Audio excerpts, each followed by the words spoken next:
Albion says that most war games are recreations of historical events. Where the thesis comes in is how the system treats it and how the players will utilize the tools at hand to perhaps recreate or do better. So, yes. However, let's think a little harder about how that's happening in this case, right?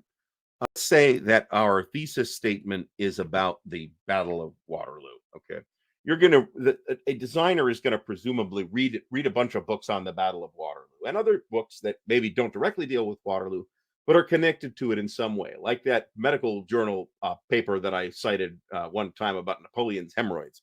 That was a fun citation. Um, so they're going to have an opinion, right? And that opinion is going to include the dynamics of the deciding factors in that battle. All right.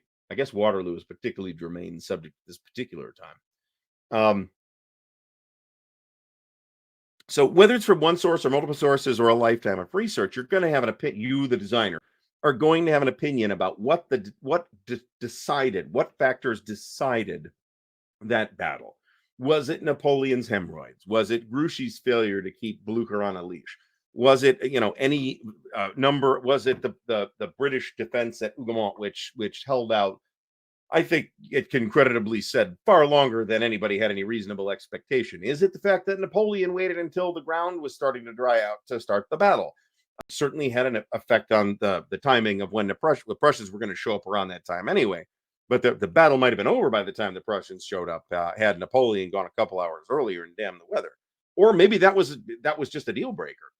So there's a whole bunch of things, and how are those things modeled in your game system?